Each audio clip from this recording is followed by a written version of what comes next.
The grand orbital exchange of Arco 9 was usually a symphony of commerce, a cacophony of docking clamps, engaging, and heavy cargo lifters whining under the weight of exotic spices and illegal tech.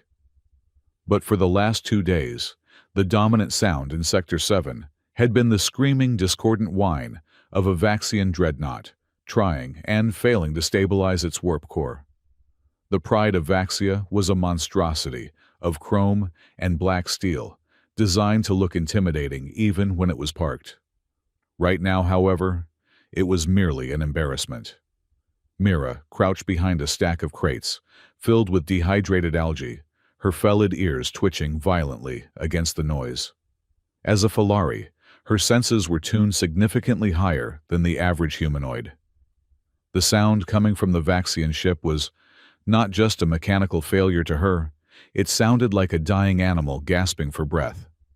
It was a high-pitched, grinding screech that vibrated through the floor plates and made the fur on her tail stand on end. She checked her datapad. Her shift as a lowly logistics intern for the station maintenance crew was technically over in 10 minutes. She should just walk away.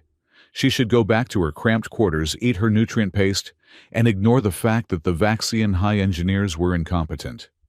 But the sound was driving her insane. It was a resonant frequency error. She knew it. It was distinct, a specific wobble in the magnetic containment field that occurred when the tertiary intake valves were out of sync with the primary exhaust. It was a rookie mistake, the kind of thing they taught you to fix in the first semester of engineering school back on Fella Prime. Yet the Vaxian engineering team, resplendent in their pristine white robes and silver ceremonial armor, had been running around the landing pad for 48 hours, scanning everything except the intake valves. Mira stood up, dusting off her greaves. She was small compared to the towering Vaxians, her lithe frame hidden beneath a baggy, grease-stained station uniform. Her golden eyes narrowed as she looked at the open maintenance hatch of the dreadnought. "I am just going to tell them," she muttered to herself, her tail swishing with agitation. "Just a quick tip so I can sleep tonight without that noise drilling into my skull." She walked across the docking bay, dodging a hovering cargo drone. When she reached the perimeter of the Vaxian maintenance zone, a guard lowered his energy pike. "Halt!" the guard boomed, his voice amplified by his helmet. "Restricted area. No scavengers." "I am not a scavenger," Mira said, flattening her ears. "I am an intern with Arco 9 maintenance. Your warp core is screaming because the tertiary valves are experiencing harmonic feedback. If you do not bypass the regulator, you are going to melt your injection manifold within the hour." The guard blinked behind his visor, clearly not expecting a lecture on quantum mechanics from a creature he likely considered a house pet.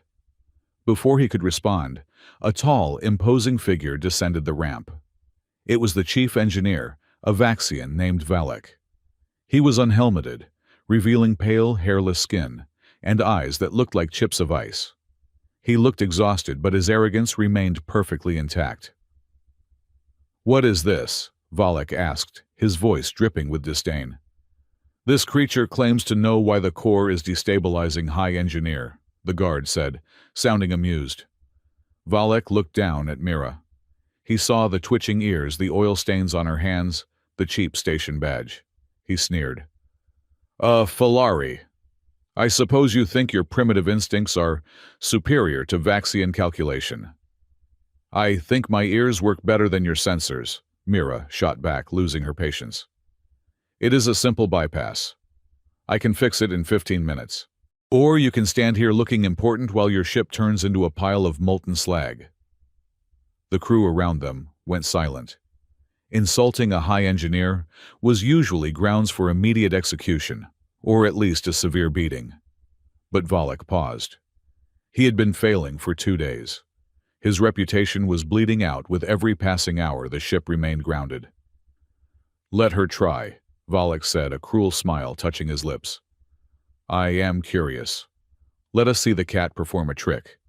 If she fails, we will jettison her out of the airlock for wasting Imperial time." Mira did not wait for him to change his mind. She brushed past the guard and scrambled up the ramp. Inside the engine room, The noise was deafening. The air smelled of ozone and burning coolant. She located the tertiary valve assembly immediately. It was buried behind a wall of decorative plating. Vaxians loved to hide the ugly functional parts behind gold filigree. "Give me a hydrospanner and a length of flexible conduit," Mira shouted over the roar. A junior technician hesitated, then handed her the tools at a nod from Valek. Mira went to work. She did not use the diagnostic computer. She did not run a simulation. She moved by feel and sound. She ripped off the decorative panel, exposing the vibrating valve. It was shaking so hard, it was blurring. She jammed the spanner into the manual override slot, gritting her teeth as the vibration rattled her bones. She twisted it hard to the left, bypassing the digital governor. Then, using the flexible conduit, she rerouted the coolant flow directly into the intake, bypassing the faulty regulator entirely. It was ugly.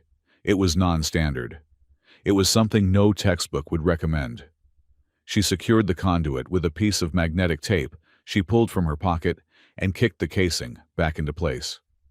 "Cycle it now!" she yelled. The junior technician looked at Valek. Valek nodded. The technician pressed the ignition sequence. The screaming whine pitched up higher and higher until everyone in the room flinched, and then suddenly it vanished. The aggressive roar was replaced by a deep, rhythmic thrum. The warp core pulsed with a steady, healthy blue light. The harmonics aligned perfectly. Mira wiped a smudge of grease from her whiskers and stood up. "Done. You might want to replace that regulator eventually, but this will get you to the next sector." She turned around, expecting perhaps a grudging nod or a handful of credits. Instead, she found absolute silence. The Vaxian engineers were staring at her with horror. Valek was trembling. His face had gone from pale to a blotchy crimson. He looked at the engine purring perfectly, and then at the small, dirty Falari intern, who had fixed in 10 minutes what his entire team of elite graduates could not solve in 2 days. He had not just been helped. He had been humiliated. He had been shown up by a lesser species in front of his crew, on a neutral station with witnesses.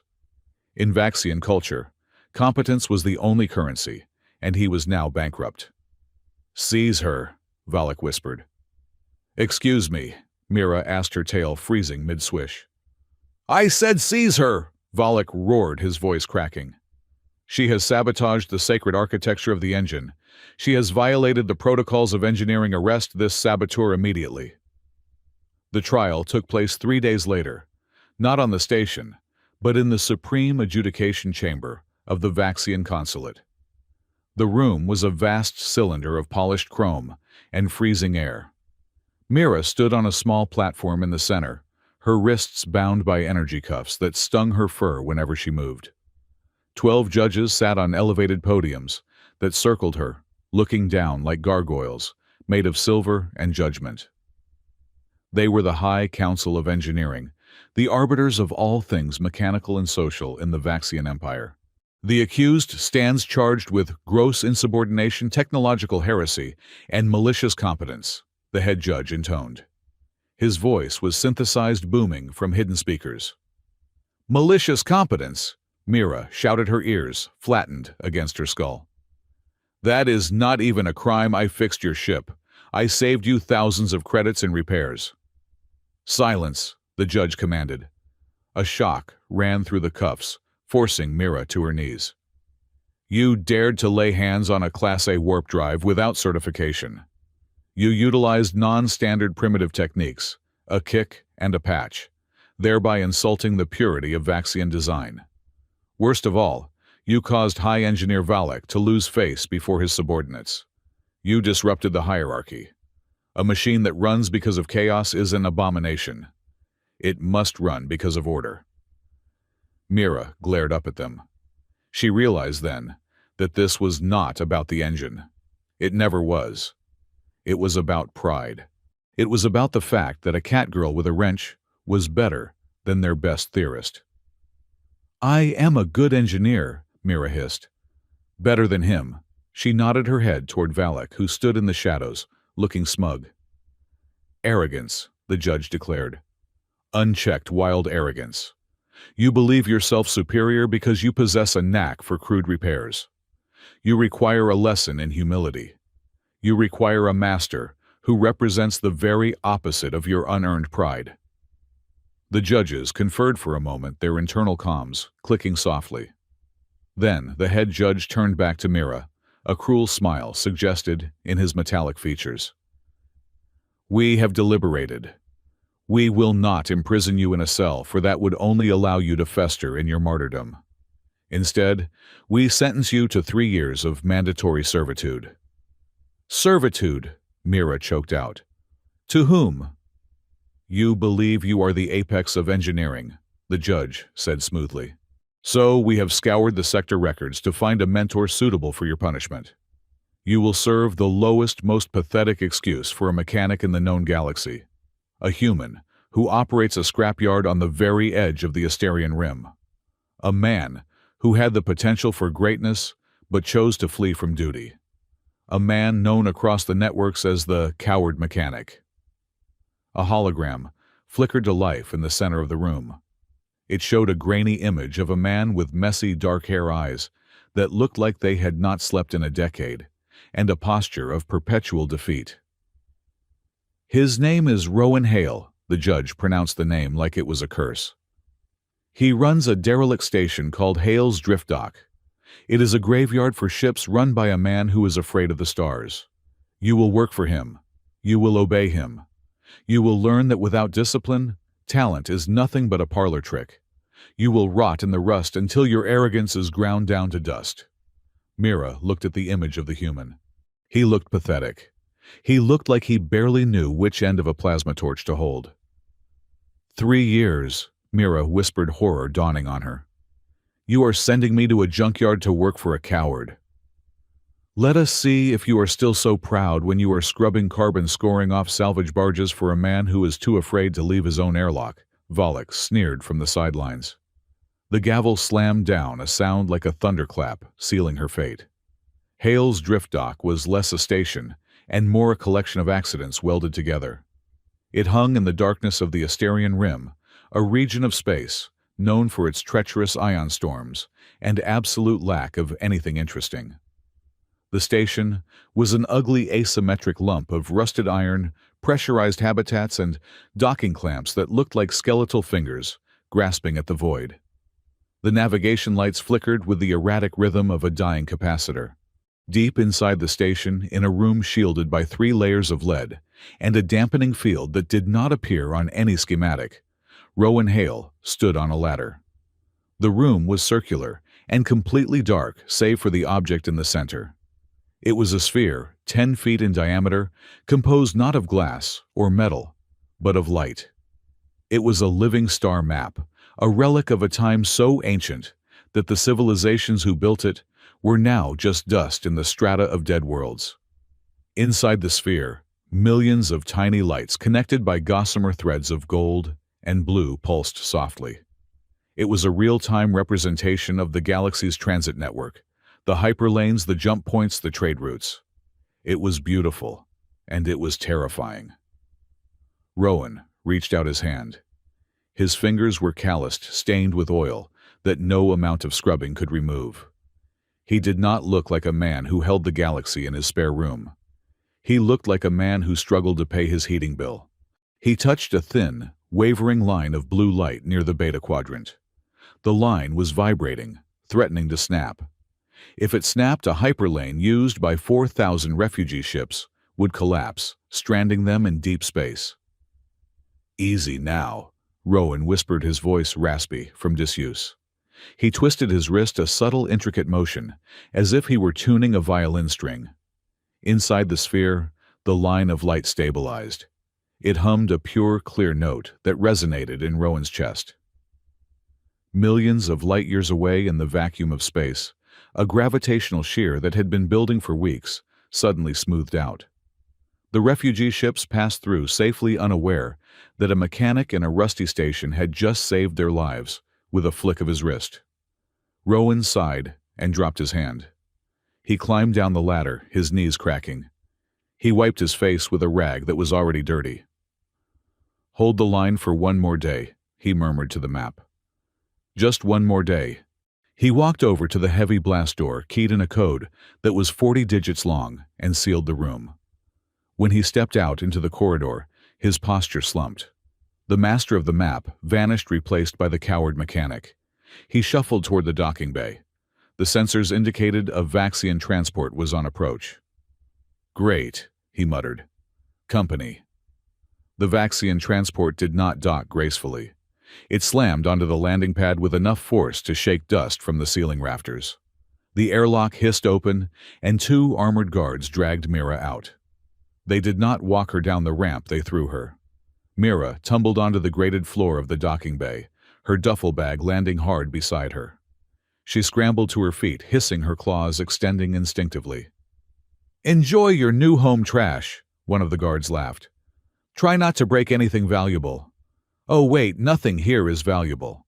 The transport ramp retracted, and the ship lifted off, immediately blasting the bay with exhaust fumes, as if eager to wash the taint of the station off its hull.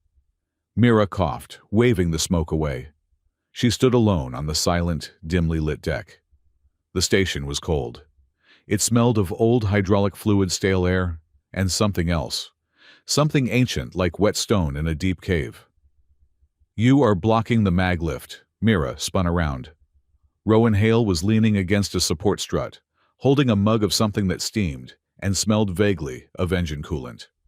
He was exactly as the hologram had depicted, only taller and more tired.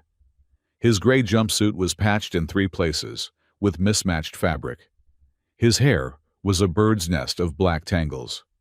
He looked at her not with malice, but with a profound, bone-deep weariness. Mira straightened her spine, trying to salvage some dignity. "I am Mira of the Falari. I have been assigned to—" She choked on the words. "To assist you." Rowan took a sip from his mug. "Assist me. The message said you were being punished. Said you were arrogant and needed to learn your place." "I fixed an engine they could not fix." Mira snapped her tail, lashing. "My only crime was competence." Rowan looked at her. For a second, his dark eyes seemed to sharpen, scanning her, as if she were a piece of machinery he was diagnosing. Then, the look vanished, replaced by the dull glaze of indifference. "Competence gets you in trouble," Rowan said. "Better to keep your head down, less paperwork." Mira stared at him, incredulous. "That is it. That is your philosophy. Keep your head down." "I heard the stories, but I did not think you would be this pathetic." Rowan shrugged. The insult bounced off him like a pebble off a tank. "The quarters are down the hall, 3rd door on the left. The water heater works if you kick it twice.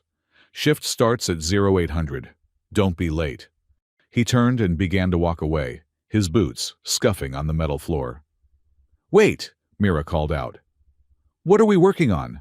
What is the job?" Rowan gestured vaguely around the bay, where half-cannibalized ships hung in silent suspension. "Scrap. We strip the copper, melt the hull plating, sell it for credits to buy air filters. Welcome to the bottom of the barrel, kid."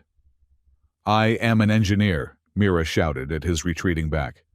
"I can tune a warp core to .01 efficiency. I can navigate a solar flare blindfolded. I am not a scrap hauler." Rowan stopped. He did not turn around.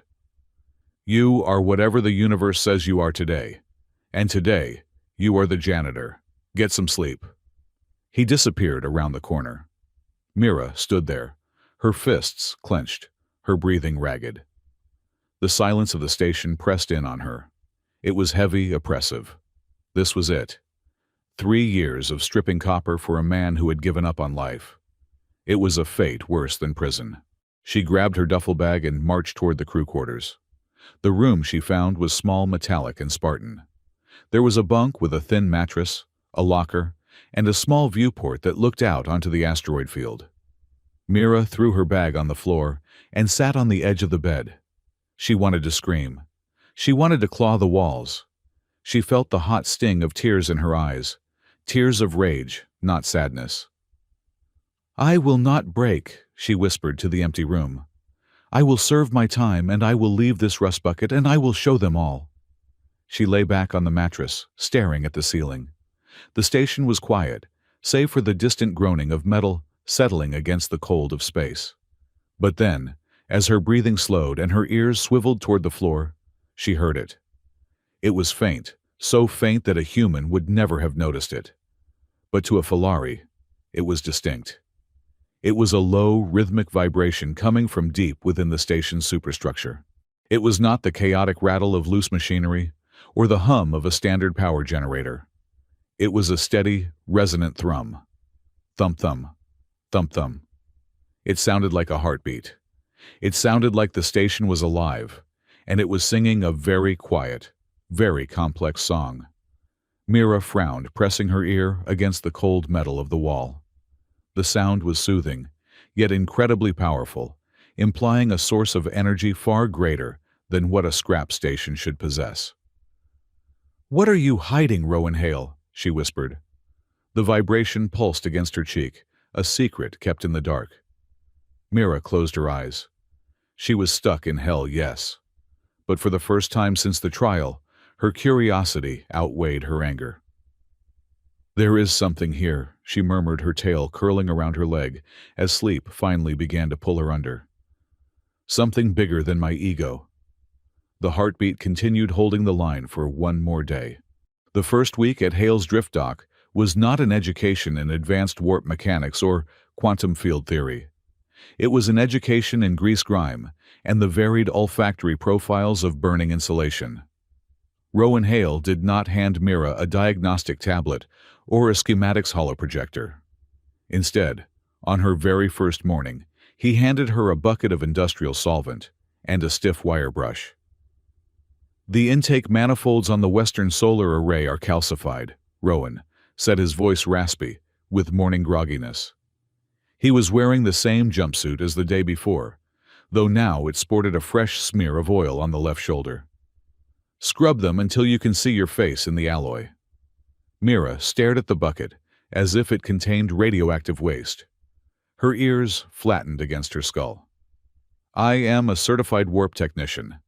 I graduated in the top 5% of my class on Fella Prime. I corrected a Vaxian high engineer on a resonance error. And now you are an intern at a scrapyard," Rowan replied, not unkindly, but with a maddening lack of emotion. "Intakes, Western array. Don't use the solvent on the seals or we will lose pressure and die." He turned and walked away, picking up a hydrospanner to tinker with a rusted drone. Mira hissed softly, a sound that vibrated in her throat, but she grabbed the bucket. For the next 10 hours, she scrubbed. She scrubbed until her knuckles ached, and her pristine orange fur was matted with gray dust. She scrubbed while muttering creative curses in 3 different dialects about the Vaxian Council and the specific lineage of Rowan Hale. But as the days turned into weeks, the humiliation began to settle into a rhythm. Rowan gave her the worst jobs, cleaning out the biological waste filters of long-dead ships, crawling through cable ducts to check for space rats, and sorting piles of salvaged bolts by thread size. One afternoon, knee-deep in a pile of stripped conduit wiring, Mira finally snapped. She threw a coil of copper wire across the bay. It landed with a clang that echoed through the cavernous hangar. Rowan looked up from underneath the chassis of a mining skiff. "You missed the bin." "Why am I doing this?" Mira demanded, marching over to him. "You are wasting my time. I could be optimizing your power grid.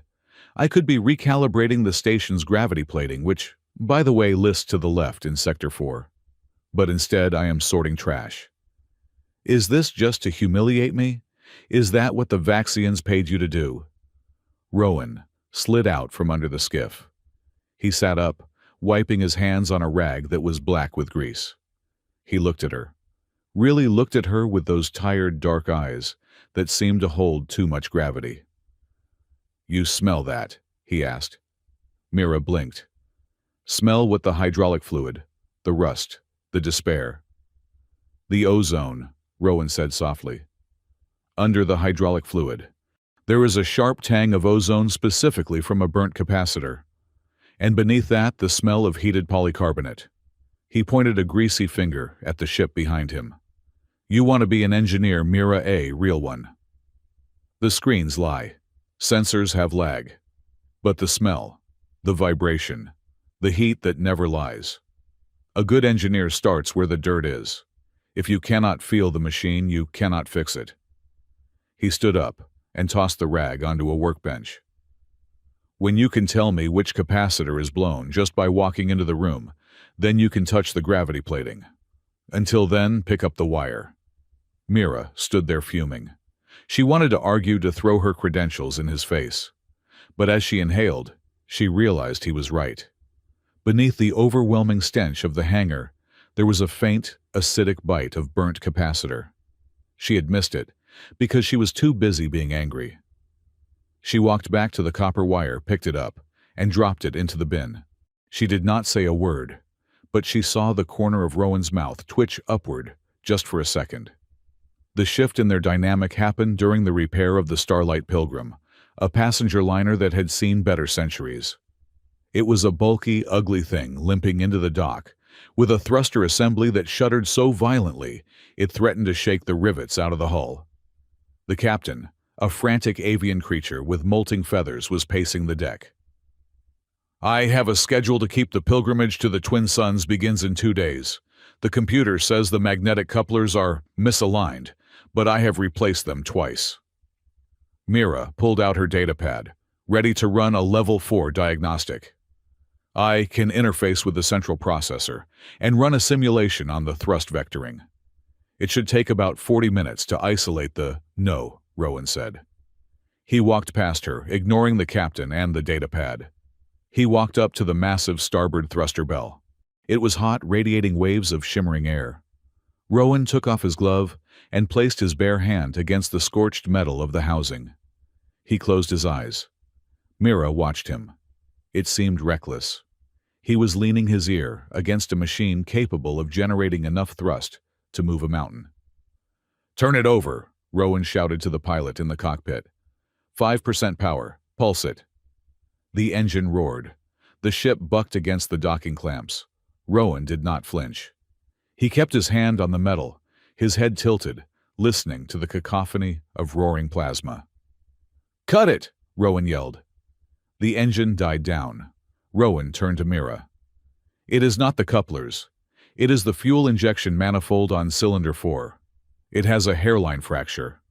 When the pressure builds, it sprays microbursts of fuel into the combustion chamber, too early, creating a harmonic wobble."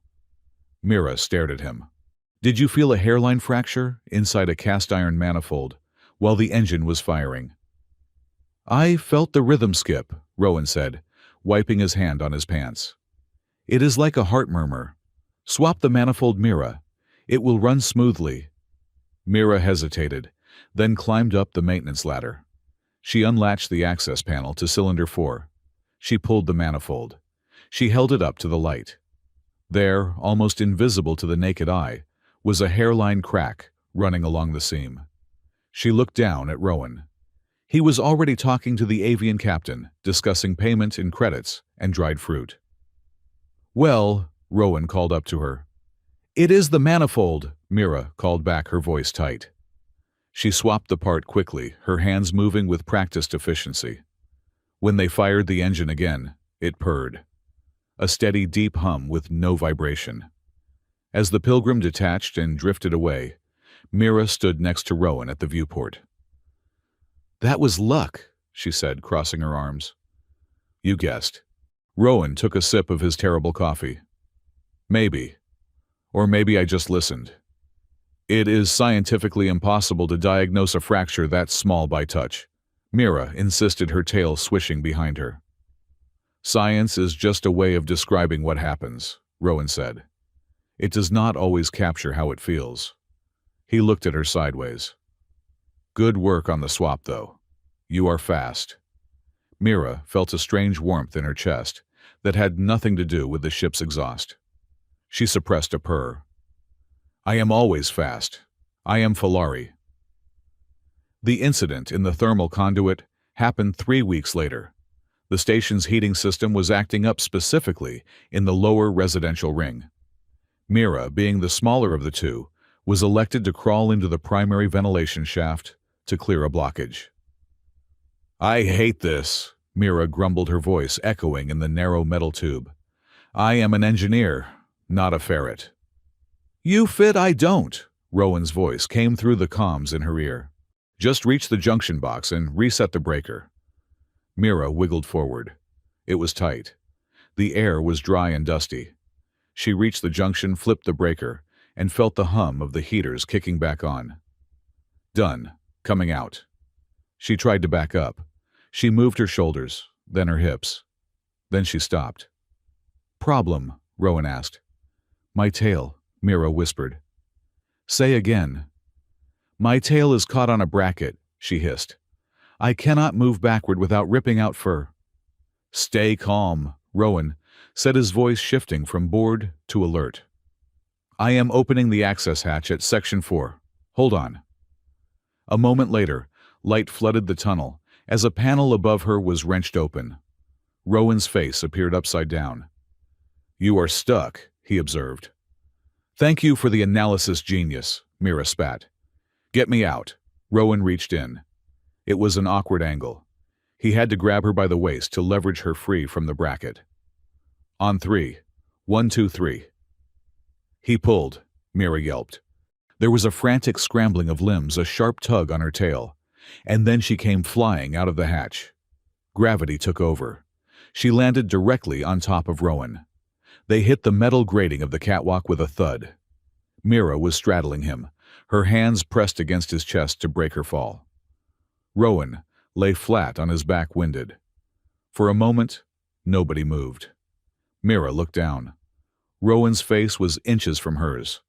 She could see the flecks of gray in his dark eyes, the fine lines of exhaustion around his mouth, the smudge of grease on his cheekbone.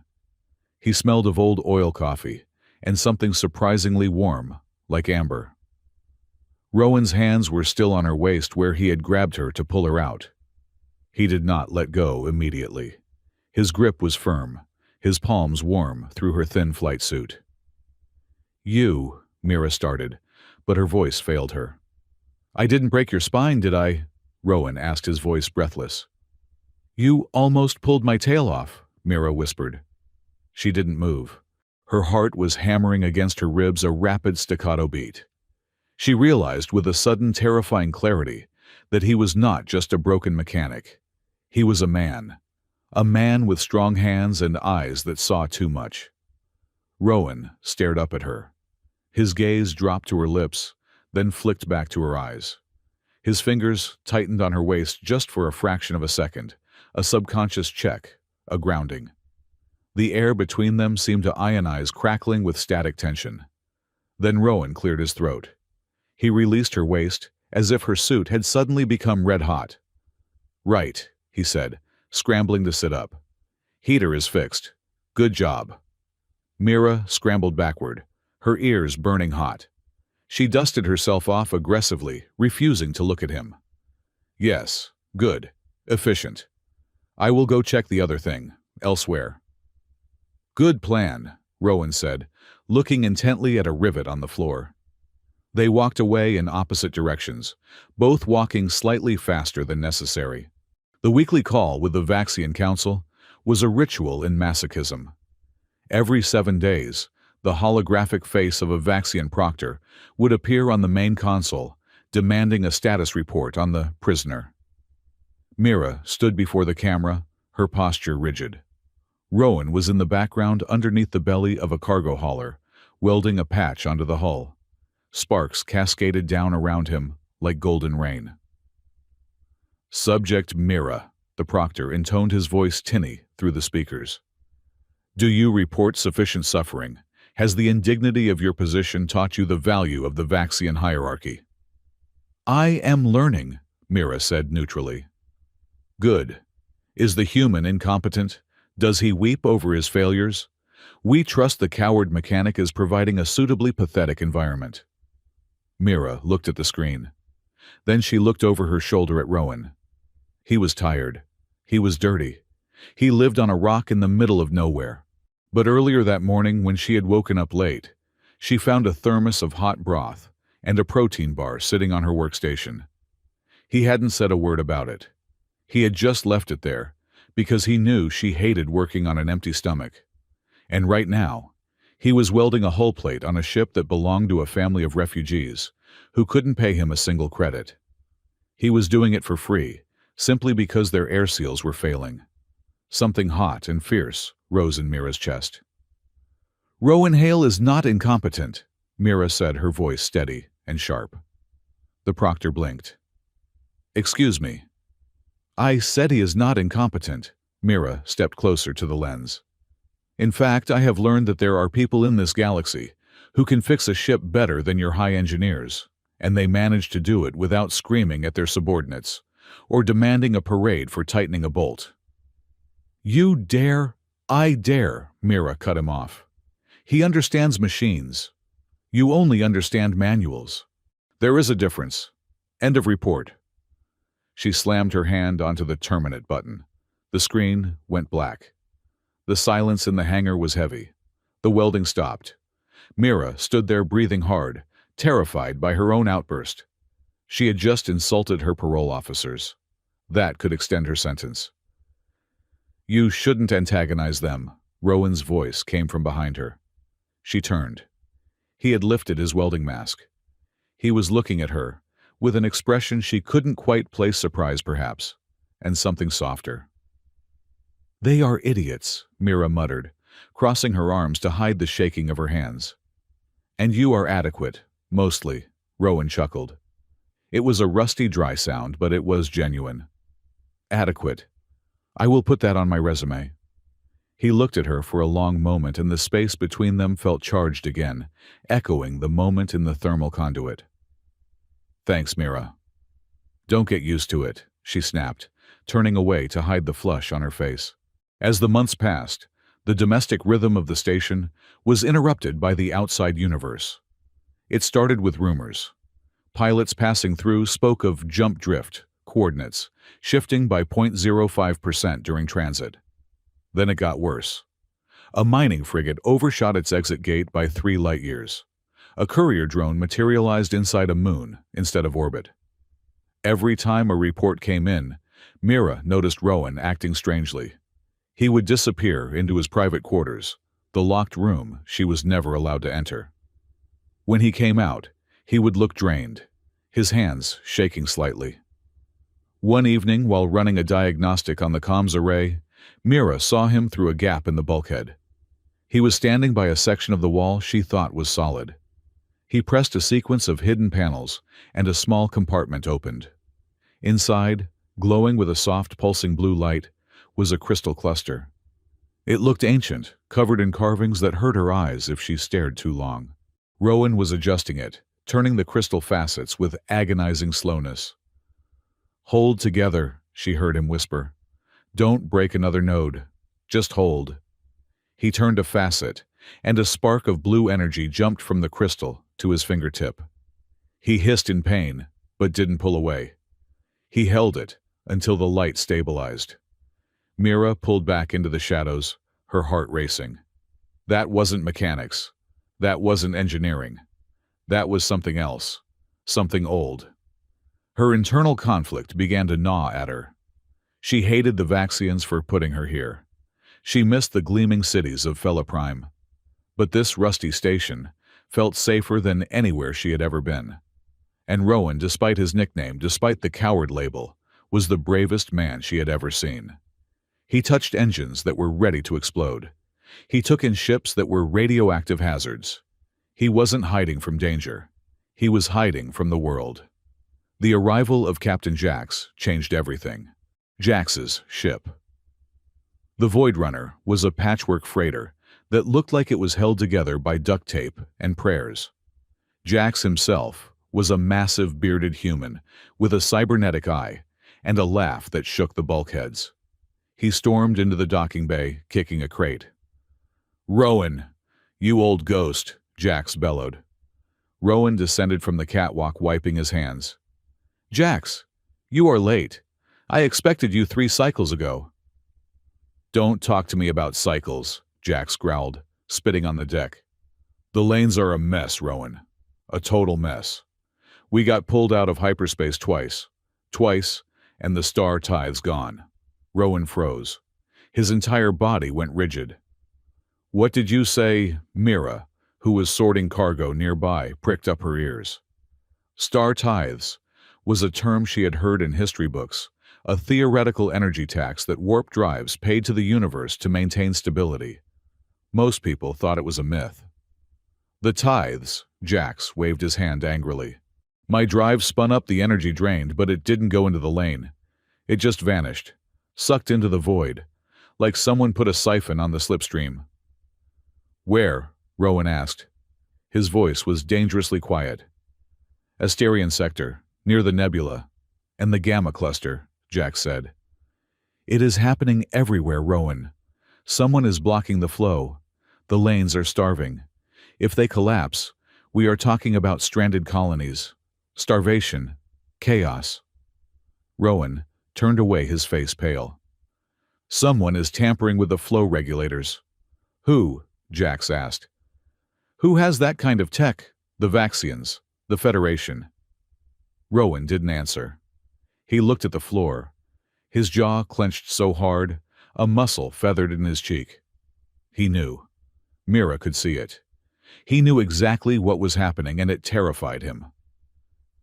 "I need to check the inventory," Rowan said abruptly. "Jax, get your ship prepped. I will fix your stabilizers in the morning." He walked away, marching straight toward the locked room in the back of the station. Mira waited 10 seconds. Then she dropped her datapad and followed him. She moved like a shadow. Her felid physiology allowed her to walk without making a sound, even on metal grating. She followed him down the dark corridors, past the residential ring, down to the foundational level of the station, where the air was cold and smelled of deep time. Rowan stood before the heavy blast door. He entered a code 40 digits long. The door hissed open. He stepped inside. Mira waited for the door to start closing, then sprinted. She slipped through the gap just before the seal engaged. She found herself in darkness. Then the lights came on. Mira gasped. She covered her mouth with both hands to stifle the sound. It was a cathedral of data. The room was circular vast and dominated by the sphere in the center. The living star map. It was 10 feet wide, a swirling, shifting globe of light. But it wasn't just light. It was sound. The room hummed with a million overlapping tones, a choir of ghosts singing in perfect harmony. On the surface of the sphere, she saw lines of gold and blue connecting stars. But some of the lines were turning black. Some were fraying, snapping like over-tightened violin strings. Floating around the sphere were crystalline slates, huge, semi-transparent slabs of diamond-like material. They were carved with thousands of glowing symbols. Rowan was standing at a control console beneath the sphere. He was frantically typing, his hands moving so fast they were a blur. "Reroute the theta stream," he muttered. "Bypass the blockade. Come on." He hit a key, and the sphere shuddered. A black line turned back to gold. Rowan slumped over the console, gasping for breath. "It is beautiful," Mira whispered. She couldn't help herself. Rowan spun around. He didn't look angry. He didn't look surprised. He just looked incredibly old. "You shouldn't be here, Mira," he said softly. "What is this?" Mira walked forward, her eyes wide, reflecting the galaxy map. "This isn't a scrapyard. This is a control center." She reached out a hand toward one of the crystal slates. "Don't touch the charters," Rowan warned. "Charters," Mira pulled her hand back. "You mean star charters, the myths, the contracts between the Pathfinders and the stars." "They are not myths," Rowan said. He walked over to the slate. "They are the operating system of the galaxy's transit network. Every line of light you see is a hyperlane maintained by a charter. Every ship that jumps pays a tiny fraction of energy, a tithe, to keep the lane stable. These crystals collect that energy and redistribute it." Mira looked at him, her mind reeling. "And you are fixing them. You are keeping the lanes open." "I am trying," Rowan said bitterly. "But only a Star Warden can access a charter," Mira said, reciting her history lessons. "The Wardens were the ancient guardians. They vanished 500 years ago. She looked at Rowan. The messy hair, the grease-stained jumpsuit, the sad eyes. You, she breathed. You have a handprint on the system. Rowan laughed a hollow sound. I don't just have a handprint, Mira. I wrote the code for half of this sector. He leaned back against the console, crossing his arms. I was young. I was arrogant more than you could ever be. I thought I could stitch the universe together. I signed the charters. I became the warden. And then the wars started. People realized that whoever controls the charters controls the trade, controls the armies, controls the food. He looked up at the map, watching a line flicker. They came for me, Rowan said. Everyone came for me. They didn't want a guardian. They wanted a weapon. They wanted me to close the lanes to their enemies and open them for their fleets. I refused. But refusal wasn't enough. So I ran. He looked at Mira. I came here to the edge of nowhere. I became the coward mechanic. I let them call me that. Because if they think I am a broken, useless coward, they won't look for the keys to the galaxy in my pocket. Mira stared at him. The man she had mocked. The man the Vaxians had laughed at. He wasn't fixing trash. He was holding the sky up. The Vaxians sent me here to be punished, Mira said, her voice trembling. They thought they were sending me to the bottom, but they sent me to the center. Irony has a sense of humor, Rowan murmured. But the tithes, Mira said, remembering Jax. Jax said they are being blocked. If you are the warden, why can't you stop it? Because I am hiding, Rowan slammed his hand on the console. To stop it, I would have to assert control. I would have to light up the network. I would have to announce to every fleet, every empire, and every pirate in the galaxy that Rowan Hale is alive and active. And the moment I do that, the war starts again. He looked at her, his eyes pleading for understanding. I chose peace, Mira, even if it meant being a coward. Mira stepped closer to him. She saw the pain in his face, but she also saw the map flickering. So who are you? She asked quietly. Are you the mechanic? Or are you the warden? Rowan looked at the map, then back at her. I am a man who signed too many contracts and lacked the courage to use them. He turned his back to her, dismissing her. Go to bed, Mira. Forget you saw this. Mira stood there for a moment. She looked at his back, then at the dying lights on the map. She didn't leave. She couldn't forget. And more importantly, she realized with a jolt of clarity she didn't want to leave him alone in the dark anymore. But she turned and walked to the door. As it hissed shut behind her, she whispered to the empty corridor.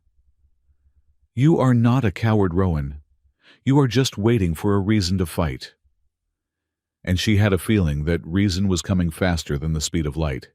The silence of the station was usually a heavy industrial thing composed of the hum of air recyclers and the distant groaning of metal cooling in the vacuum. But the silence that fell over Hale's drift dock on that Tuesday morning was different. It was the silence of a held breath before a scream. Mira was in the upper gantry, recalibrating a sublight communications array that had been whining about signal interference for 3 days. She had her paws deep in the wiring, a pair of magnifiers over her eyes, when every screen in the hangar, from the massive main display to the tiny readouts on her wrist unit, flickered and synchronized.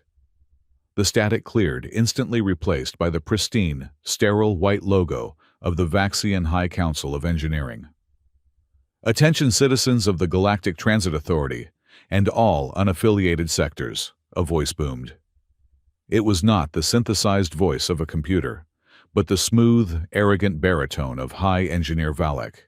He stood behind a podium that looked like it cost more than Rowan's entire station. Mira froze her tail, puffing out instinctively. She looked down from the gantry. Rowan was below, walking across the bay floor, with a tray of spare capacitors. He stopped dead, staring up at the giant screen. For too long, Valek began, looking directly into the camera. The ancient transit networks known as the Star Charters have been left in a state of chaotic disrepair. The so-called owners of these pathways, human relics of a bygone era, have vanished. They do not maintain the lines. They do not enforce the laws. They have left the galaxy's infrastructure to rot. Rowan dropped the tray. The clatter of capacitors hitting the deck echoed like gunshots, but he did not seem to hear it. His face had drained of all color, leaving him looking like a ghost in a grease-stained jumpsuit. Therefore, Valak continued, puffing out his chest, the Vaxian Council hereby invokes the right of reclamation. Effective immediately, we are seizing administrative control of all star charters within Vaxian space and the surrounding neutral zones. We are deleting the obsolete command codes. We are cleaning up the mess. No, Rowan whispered. The word was barely a breath, but in the silence, it carried the weight of a thunderclap. You idiots! You arrogant, blind idiots! On the screen, Valak raised a hand. Let the purge begin. He pressed a button on his podium. For 1 second, nothing happened. Then, the universe screamed. It did not start as a sound. It started as a vibration, a sickening lurch in the gravity plating that threw Mira against the safety railing. The station groaned, not with thermal expansion, but with structural torsion. The lights in the hangar flared blindingly bright, then blew out, plunging them into red emergency lighting. But the sound came from the floor, from the walls, from the very bones of the station. It was a high-pitched, shattering shriek, like 1,000,000 panes of glass breaking simultaneously across 1,000 light-years. The charters! Rowan roared. He did not run, he sprinted. He vaulted over a pile of scrap metal, moving with a speed and agility that the coward mechanic should not have possessed. He slammed into the heavy blast door of the lower levels, punching in the 40-digit code so fast his fingers were a blur. Mira slid down the ladder, ignoring the rungs, dropping the last 10 feet and landing in a crouch. "Rowan!" she screamed, chasing after him. The station lurched again, violently this time. A shower of sparks rained down from the ceiling. The artificial gravity failed for 3 seconds, leaving them floating in the corridor before slamming them back down with bone-jarring force. Mira scrambled to her feet and squeezed through the closing blast door, just as Rowan sealed it. The sanctuary of the map was in chaos. The serene blue sphere of the Living Star map was gone. In its place was a maelstrom of angry, violent red. The delicate lines of light that represented the hyperlanes were thrashing like whipped snakes. The crystalline slates floating around the room were vibrating so hard they were emitting a sonic frequency that made Mira's teeth ache. Rowan was at the console wrestling with the controls. He wasn't typing, he was fighting.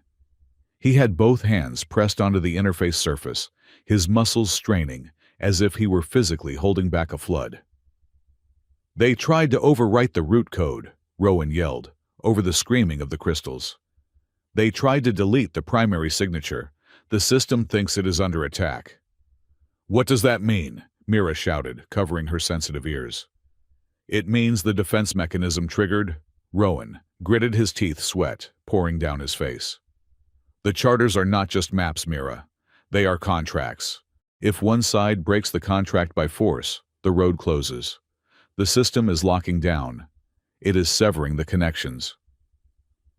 On the giant sphere, a massive section of the galaxy, the sector controlled by the Vaxians, suddenly went black. The red lines didn't just fade, they snapped. "Oh, by the moons," Mira whispered, staring at the void in the map. "Did they just turn off the stars?" "They just collapsed the warp tunnels for 3,000 systems," Rowan said, his voice grim.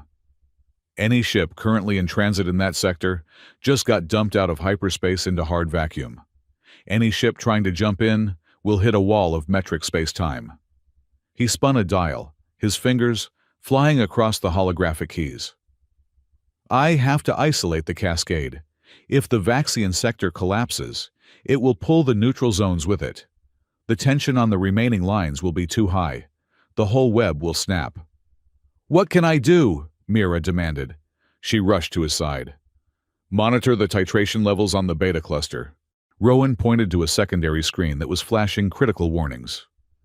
If the energy spike goes over 90% dump, the excess into the heat sinks, do not let the node fracture.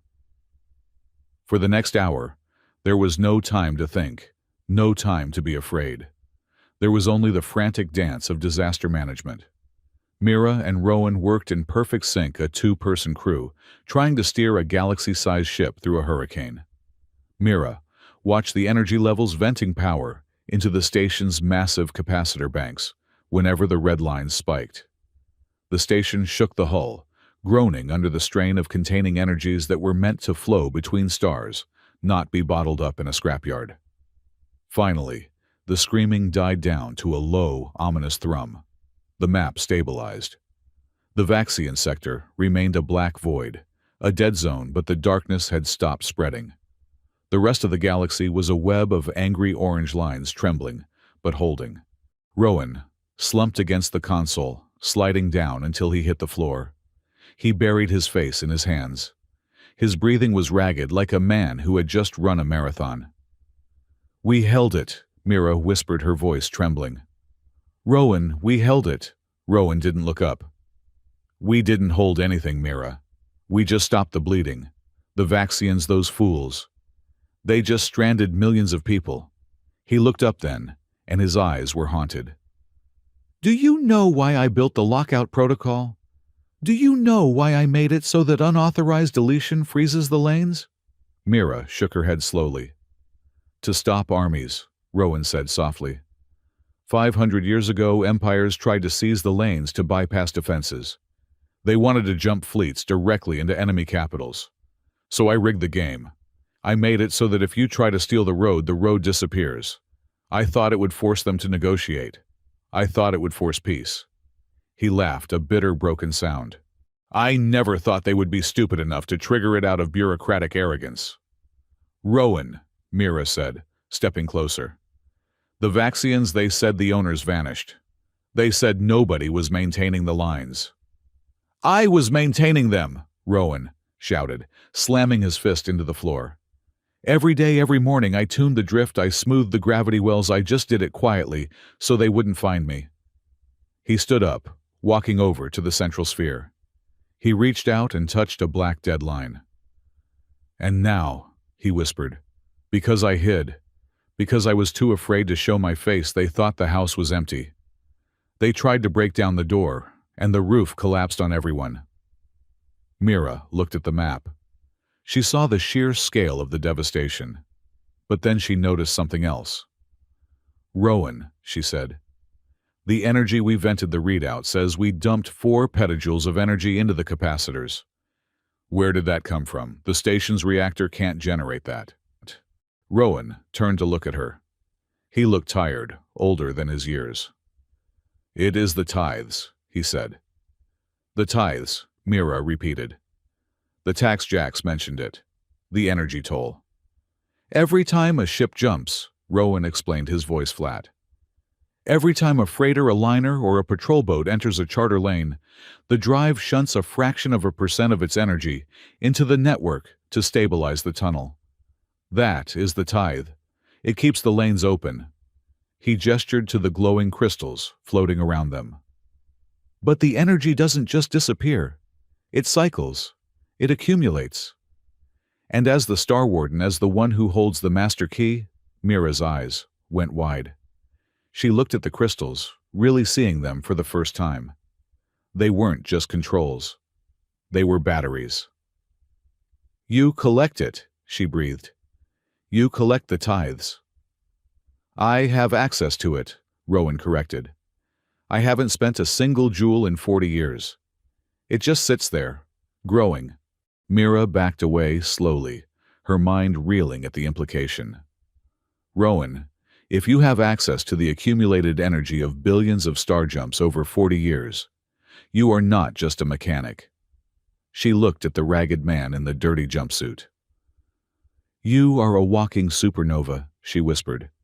"You have more energy stored in this room than the entire Vaxian fleet combined." Rowan looked at his hands, the hands that had scrubbed floors and fixed toilets. "That is why I ran Mira." Can you imagine one man with that much power? If I used it, I could terraform a planet in a day, or I could crack a moon in half. If the Vaxians knew, they wouldn't just arrest me. They would dissect me. They would hook me up to a machine and drain me until I was a husk. So you became the coward, Mira said, the pieces finally clicking into place. You let them mock you. You let them send you the worst jobs. You lived in a rust bucket. Better a coward than a god, Rowan said. Gods always end up killing people.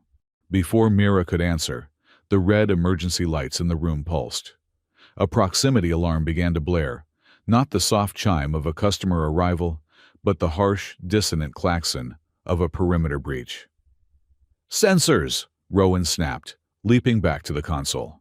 He brought up the external tactical display. Mira gasped. The screen was filled with dots. Hundreds of them.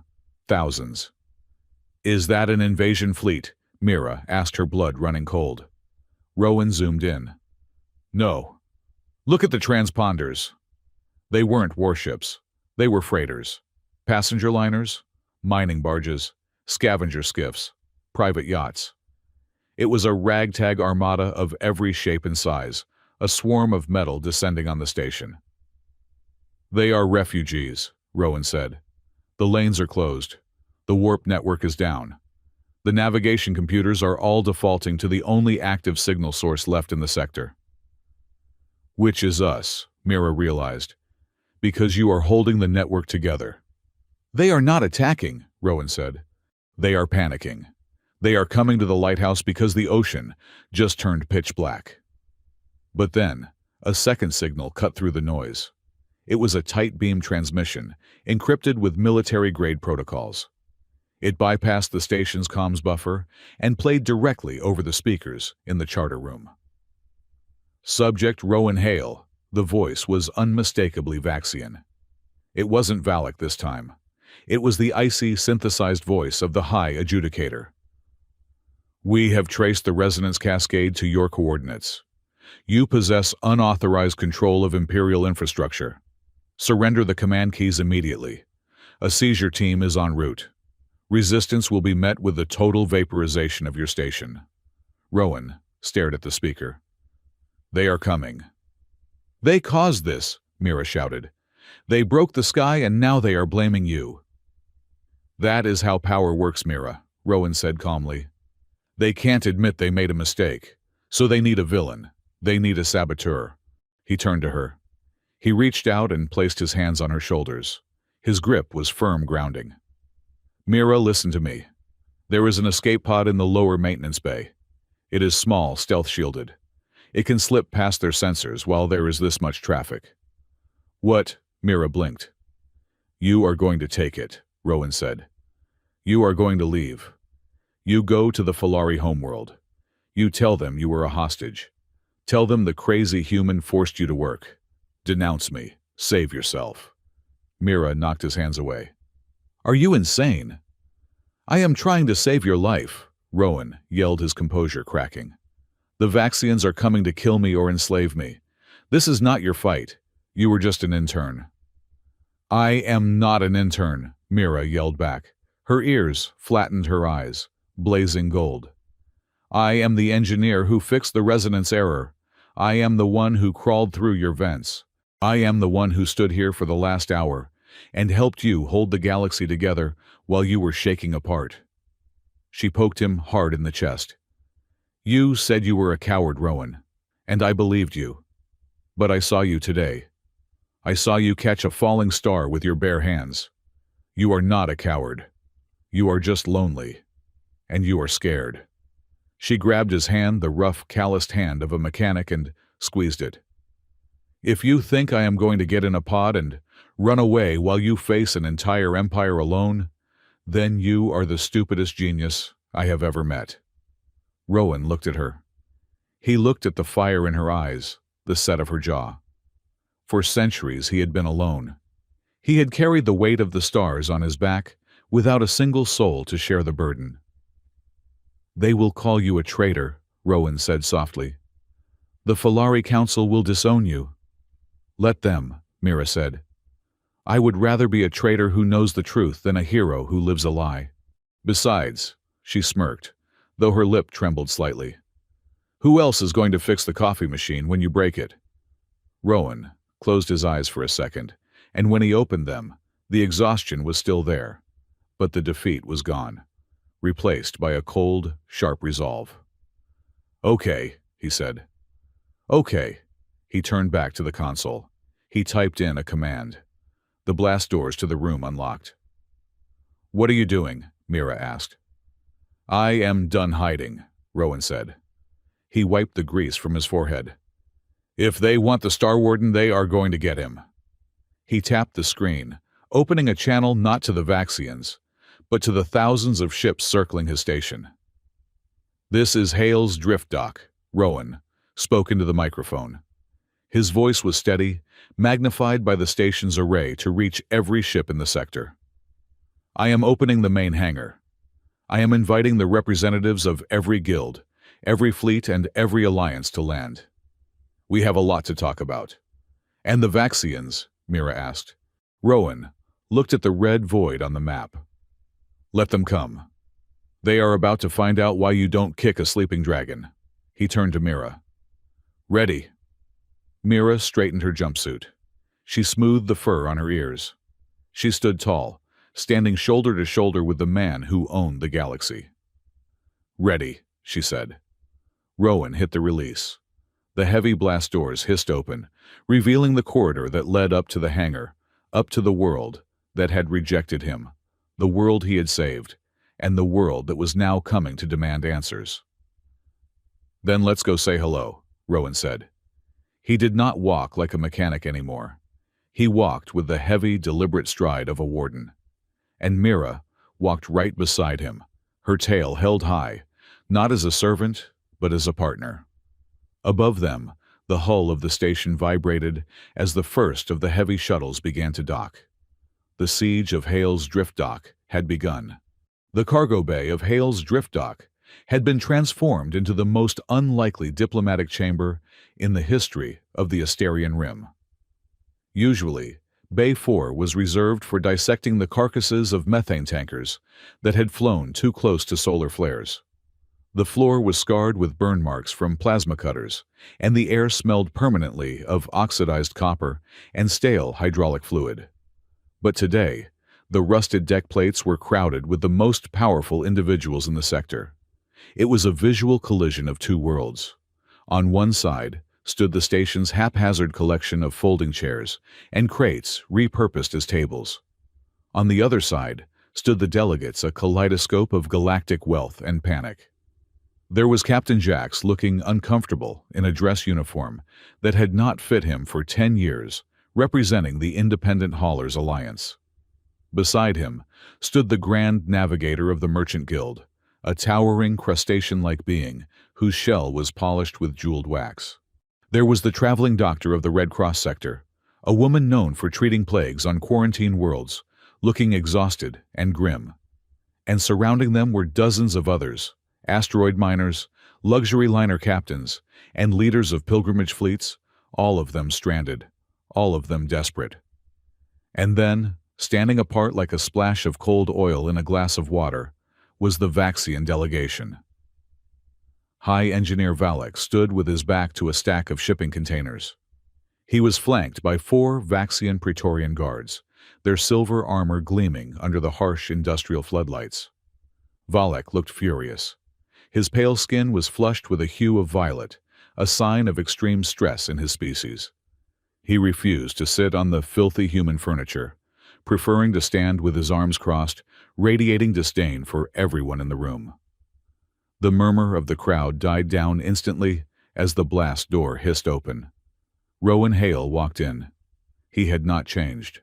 He was not wearing a robe of office or a military uniform. He was wearing the same charcoal gray jumpsuit he had worn for the last 3 years. It was stained with grease on the thighs and had a patch on the left elbow where the fabric had worn through. His hair was still a messy bird's nest, and his boots were scuffed. Mira walked half a step behind him. She had tried to clean the soot from her face, but the tips of her ears were still singed from the earlier overload in the control room. She held her head high, her golden eyes scanning the room, landing briefly on Valak, with a look of unmasked challenge. Rowan walked to the center of the room, stopping in front of a portable holoprojector he had dragged up from the lower levels. He looked at the gathered crowd. He did not look like a savior. He looked like a man who had been woken up too early. "I am Rowan Hale," he said. His voice was not loud, but in the acoustic echo of the cargo bay it carried to every corner. "I operate this station. You asked to see the person in charge of the interference. You are looking at him." A ripple of confusion went through the room. The Grand Navigator clicked his mandibles in a sound of scoffing disbelief. "This is a joke," the Navigator rumbled his voice, synthesized by a translator box around his neck. "We are losing billions of credits by the hour. Our ships are blind, and we are summoned by a scrap merchant you claim to control the charters. You look like you cannot even control a wrench." "He is the coward mechanic," Valak sneered from the back of the room. "A human failure who fled his duty during the Gorn conflict. Do not listen to him. He is likely capitalizing on the disaster to extort us for spare parts." Rowan did not get angry. He did not even look at Valak. He simply reached into his pocket and pulled out a small, jagged shard of crystal, a piece of a control slate he had brought from the room below. He slotted the crystal into the holoprojector. "Lights," Rowan said. The cargo bay floodlights cut out, plunging the room into darkness. A second later, the center of the room exploded with light. The holoprojector didn't just display a 2D image, it projected a real-time three-dimensional rendering of the local galactic sector. It was the same data as the living star map downstairs, but scaled up to fill the cavernous space of the bay. The delegates gasped. They were standing inside the map. Lines of gold and blue light wove between them, representing the hyperlanes. But the image was terrifying. Half the web was dark.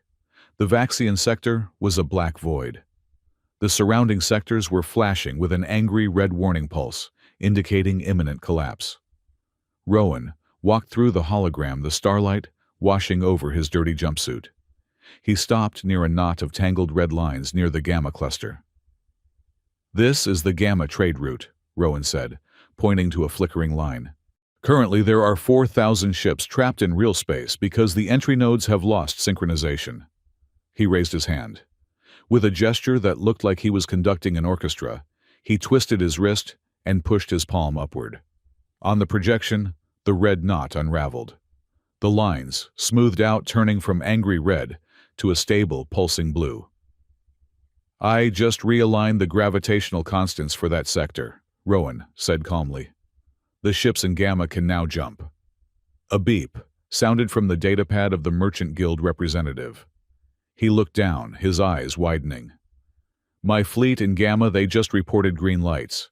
The drive cores are coming online. They are moving." The room erupted. It was no longer skepticism.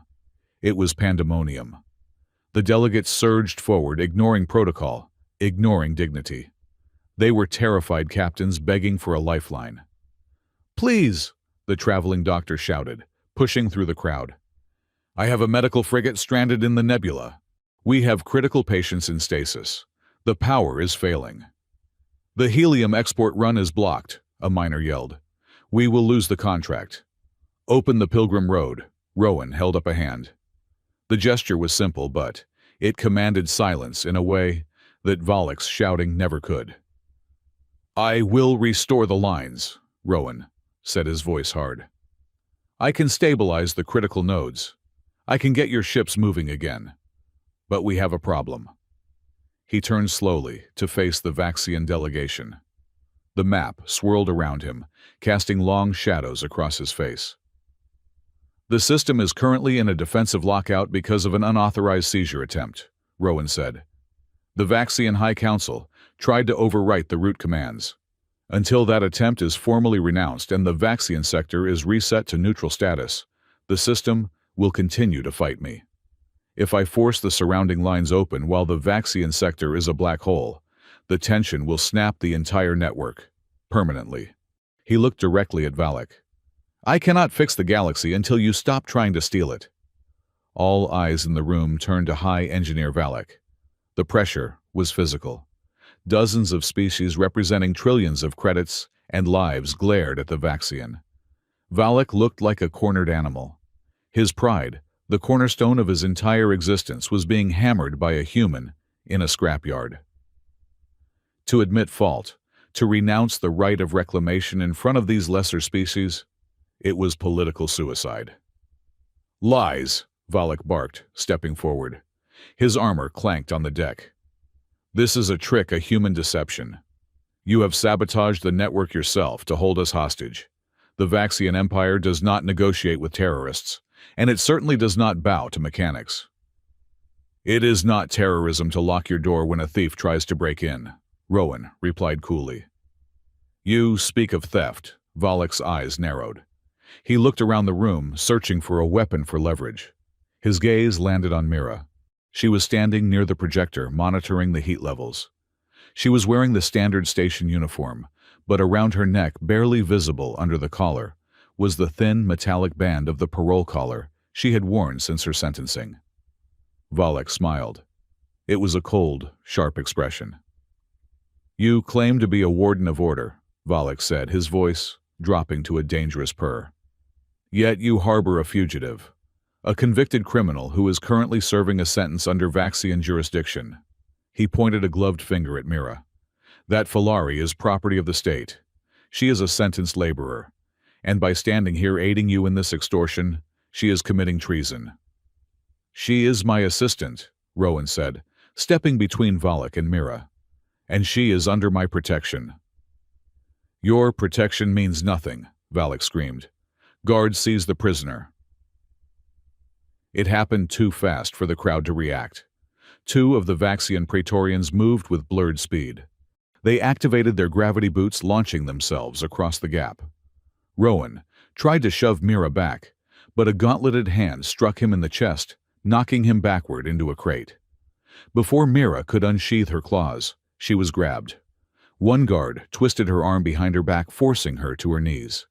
The other placed the barrel of a plasma pulse rifle directly against her temple. The weapon hummed with a high-pitched whine, the emitter glowing a deadly violet. The room went deathly silent. Rowan scrambled to his feet. There was a smear of blood on his lip where he had hit the crate.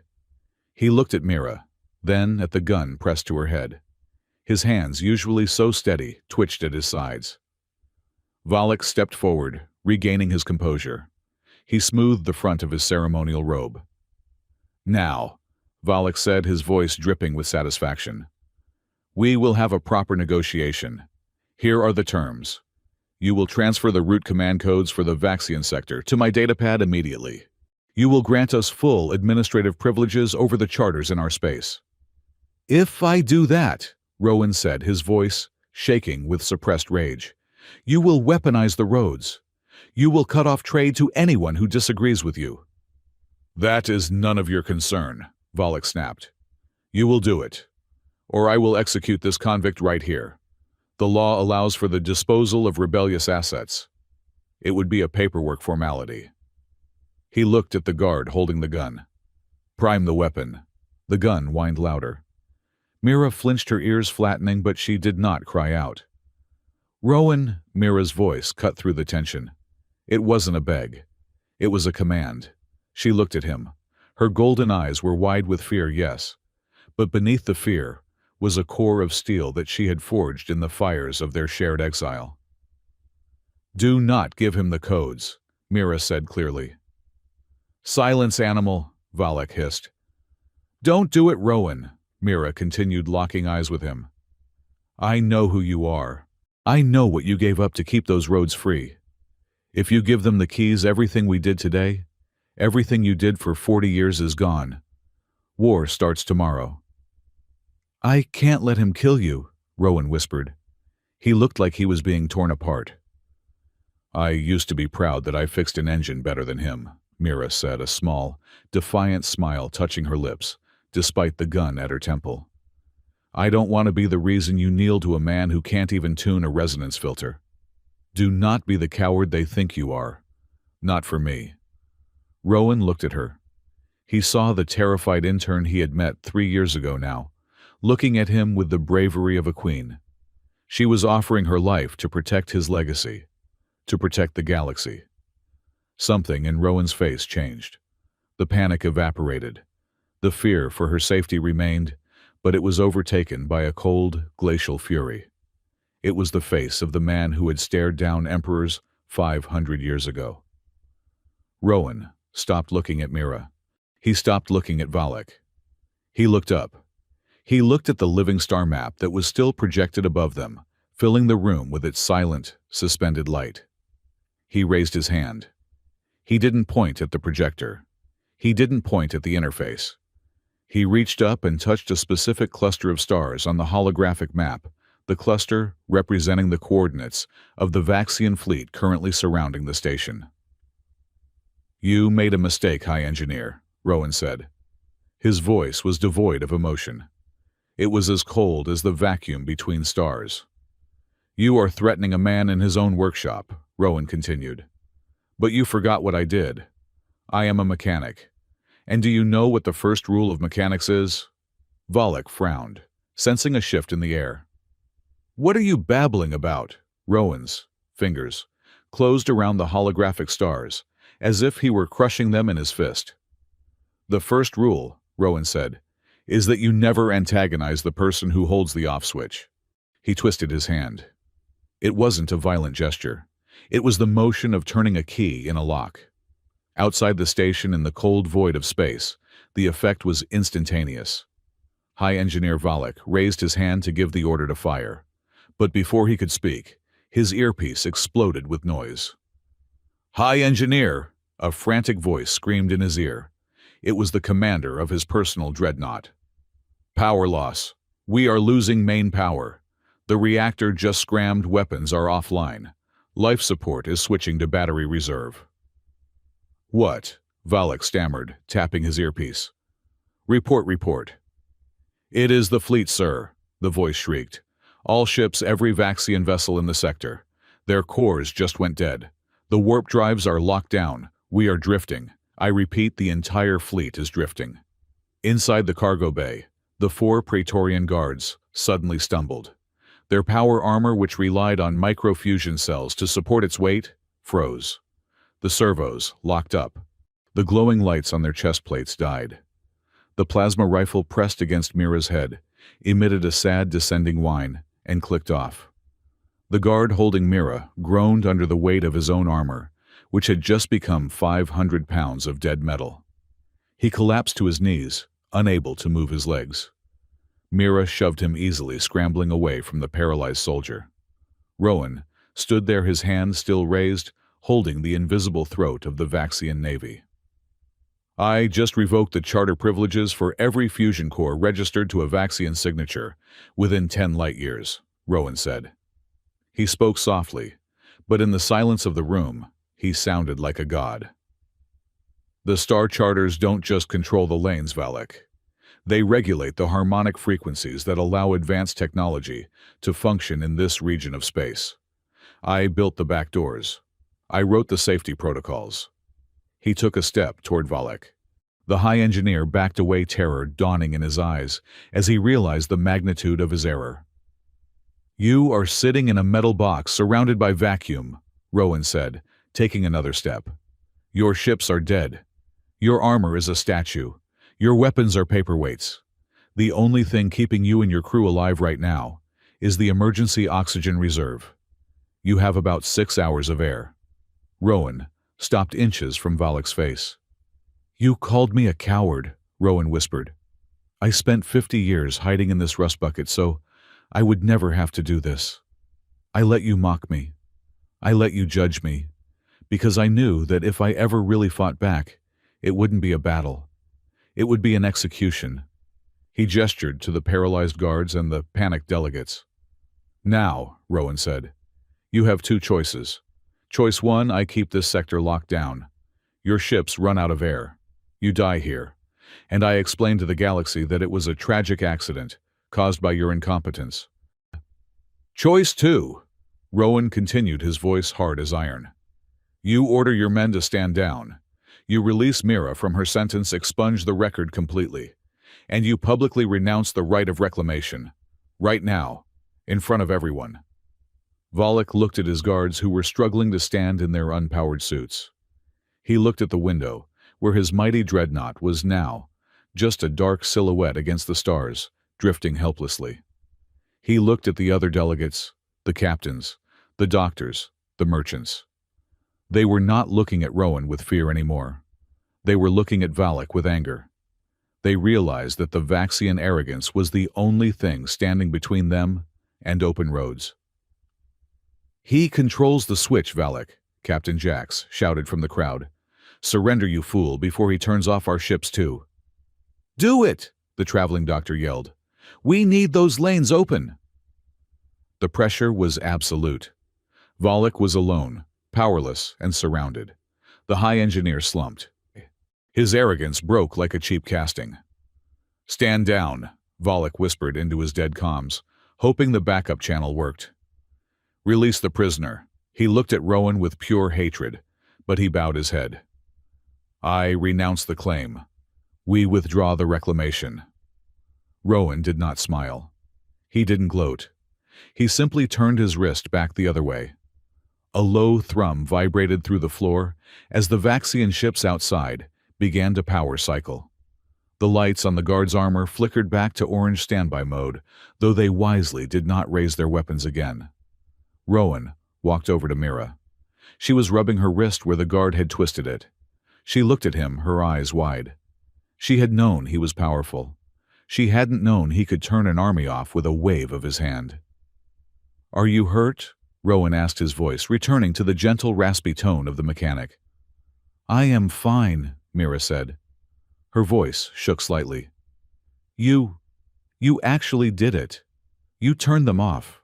"I told you," Rowan said, reaching out to brush a speck of dust from her shoulder. "I am not hiding from you anymore." He turned back to the crowd. The adrenaline was fading, leaving a heavy, stunned silence in its wake. The delegates looked at Rowan Hale. They looked at the grease on his face, the patch on his elbow, the weary stoop of his shoulders. And then they looked at the map above him, the web of stars that danced at his fingertips.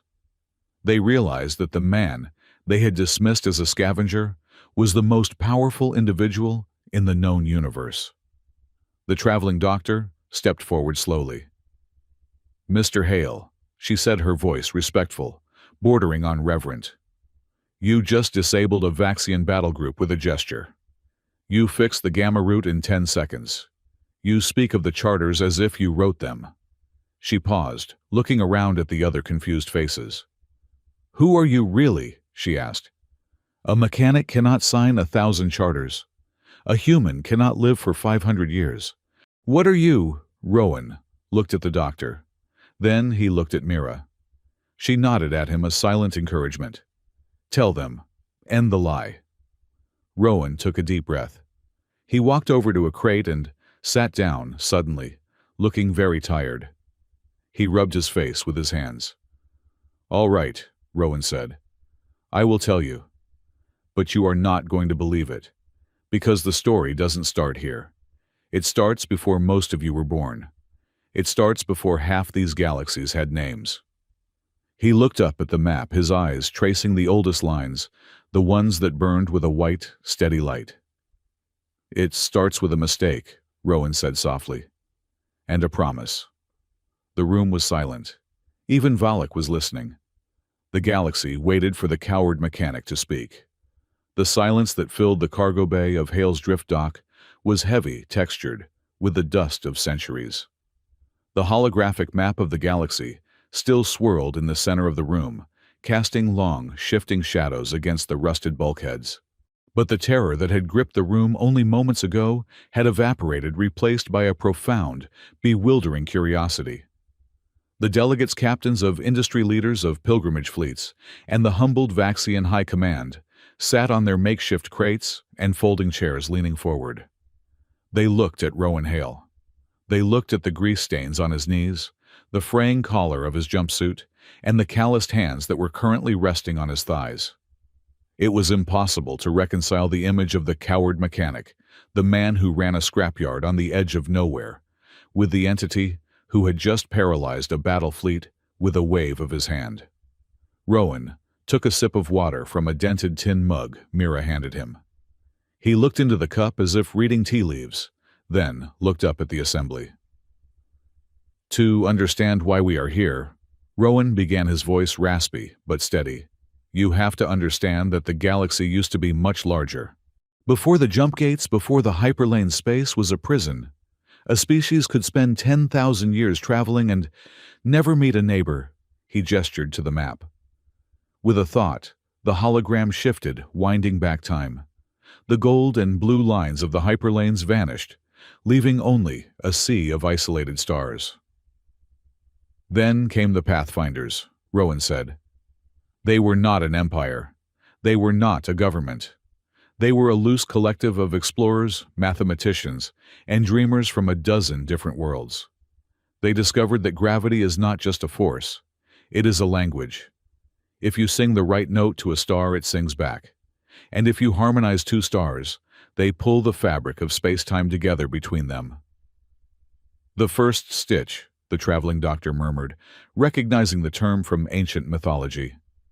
I thought it was a fable. It was engineering, Rowan corrected gently. Complex, dangerous, beautiful engineering. The Pathfinders created the star charters. These were not laws written on paper. They were resonance contracts, agreements between the traveler and the star. You promised to respect the gravity well, and the star promised to let you pass without crushing you into atoms. Rowan stood up and walked into the center of the hologram. He looked young in the light of the stars, the years of exhaustion seeming to melt away for a moment. I was 19 years old when the Pathfinders found me, Rowan said. I was a student on a backwater colony, but I had a condition. I could hear the gravity. To everyone else, a black hole was a mathematical abstract. To me, it was a C minor chord that wouldn't resolve. The Pathfinders realized I could talk to the stars in a way their computers couldn't. Mira watched him, her heart aching.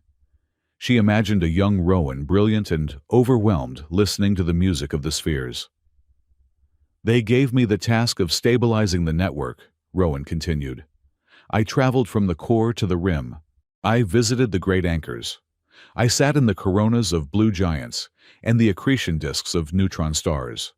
And I signed the charters. I imprinted my biosignature, my specific resonance, into the control crystals of the network. I became the Star Warden. Not because I wanted to rule, but because I was the only one who could hold the melody without breaking it. He paused, his expression darkening. The map around him shifted again. The lines grew thicker, brighter. But then came the trade wars, he said heavily. 300 years ago. You remember the history books, though? They get the details wrong. Civilizations realized that whoever owned the road owned the destination. The mining guilds wanted to block the lanes to the manufacturing worlds to drive up prices. The empires wanted to cut off the supply lines of the republics. They started building toll gates. They started destroying the charters they couldn't control. Rowan looked at the Vaxian high engineer. Valek was staring at the floor, his jaw tight. I saw the writing on the wall, Rowan said. I saw a future where the hyperlanes were weaponized, where entire solar systems would starve, because someone wanted a higher profit margin. So I made a choice, a selfish, desperate choice. He tapped the air, and a symbol appeared floating in the hologram, a complex glowing sigil that looked like a handprint made of lightning. I invoked the Prime Warden Clause, Rowan said. It was a failsafe buried deep in the Pathfinder code. It stated that in the event of a catastrophic threat to the integrity of the network, all administrative privileges would revert to the primary signatory. Me. A gasp rippled through the room. I locked everyone out, Rowan said simply. I stripped the admin rights from the guilds, the empires, the federations. I turned the star charters into a closed loop. The system would only accept commands from my biometric signature. If anyone else tried to rewrite the code like our Vaxian friends here did today, the system would perceive it as an attack and shut down to protect the stars. "That was you," the Merchant Guild navigator asked, his voice trembling. "The Great Freeze of the 24th century history says it was a solar anomaly." "It was me," Rowan admitted. "I stopped the war by taking away the battlefield. But in doing so, I became the single point of failure for the entire galaxy." He walked back to his crate and sat down, the weight of the confession pressing on his shoulders. "Do you have any idea what it is like?" Rowan asked softly. "To have every government in the universe looking for you, not to thank you, but to use you. If the Vaxians had found me, then they would have hooked my brain into a mainframe and used me to conquer the quadrant. If the guilds had found me, they would have forced me to strangle their competitors." He looked at his hands, the hands that had spent the last few decades covered in grime. "So I ran," he said. "I faked my death. I changed my face. I came to the one place nobody looks for power, a scrapyard in the Asterian Rim. I built a reputation as a coward, a man afraid of conflict, a man who wouldn't lift a finger to help a fly. I let you call me names. I let you spit on my station, because as long as you thought I was worthless, the galaxy was safe." "And the tithes?" Captain Jax asked, his voice rough. "The energy tax," Rowan nodded. "The system collects a fraction of a percent of energy from every jump to maintain the tunnels. Since I am the sole administrator, that energy technically accrues to my account. It is stored in the capacitor banks of the network's hubs." "How much?" the traveling doctor whispered. "How much energy do you control, Mr. Hale?" Rowan shrugged. "Enough to power 1,000 civilizations for 1,000 years. Or enough to vaporize this entire spiral arm if I sneezed wrong." The silence that followed was absolute. The delegates looked at the man in the dirty jumpsuit with a mixture of horror and awe. He was by all technical definitions the wealthiest and most powerful entity in existence. And he was currently drinking lukewarm water from a tin cup. "I don't want it," Rowan said, his voice firming up. "I never wanted it. I just wanted to fix things. But I couldn't trust you, any of you, to share it without killing each other." He stood up again, turning to face Valak. "But today proved that hiding doesn't work anymore. The Vaxians thought the house was empty, so they tried to burn it down. We cannot go back to the way it was." Rowan stepped forward, projecting a new image into the air. It was a document, glowing in gold light. A new charter. "I am proposing a new arrangement," Rowan announced. "Effective immediately, I am restructuring the Star Charter protocols." He looked at the delegates, his eyes hard. "First, the Star Charters are hereby declared neutral public infrastructure. They belong to no species, no government, and no corporation. They are the birthright of anyone with a ship and a destination." "Second," Rowan continued, raising a second finger, "I am resigning my position as warden. I will no longer be the sole owner. Instead, I will assume the role of caretaker. I will maintain the physical integrity of the network, but I will not dictate who travels where. Third, we will form a cross-species traveler council. You," he pointed to the doctor, the navigator, and Jax, "will select representatives. This council will audit the tithes. The energy collected will be used solely for the maintenance of the lanes and emergency relief for stranded vessels. No profit, no weapons, complete transparency." He turned to Valak. The high engineer was pale, sweating in his paralyzed armor.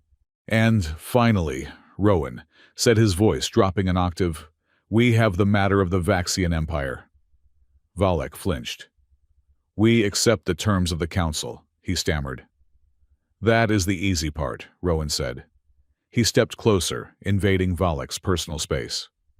"You nearly destroyed the network today. You threatened my station. You insulted my coffee. But worst of all, you tried to execute a member of my crew to cover up your own incompetence."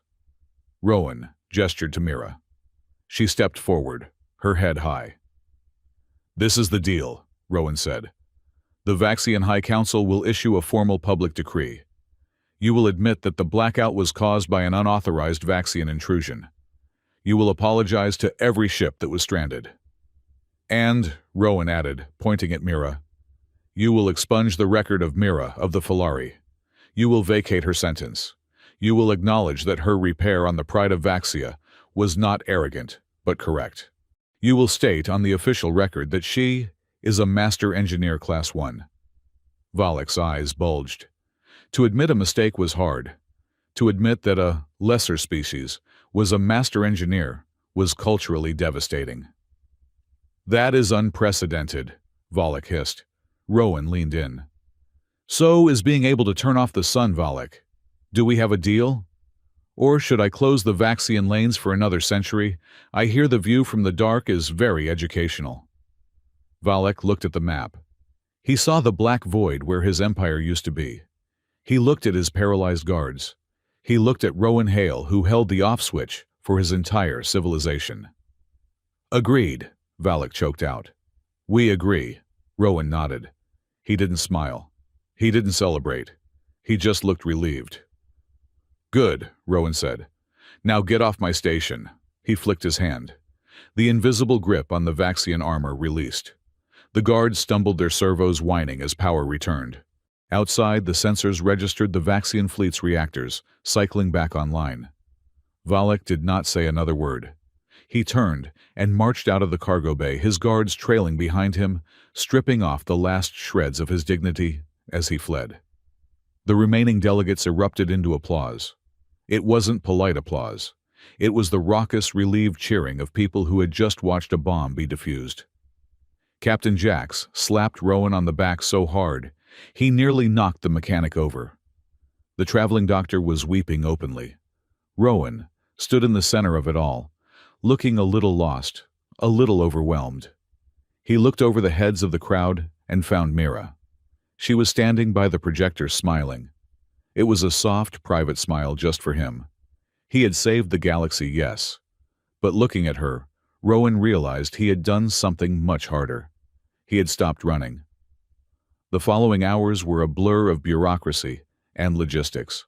Rowan, with Mira's help, established the framework for the new Traveler Council.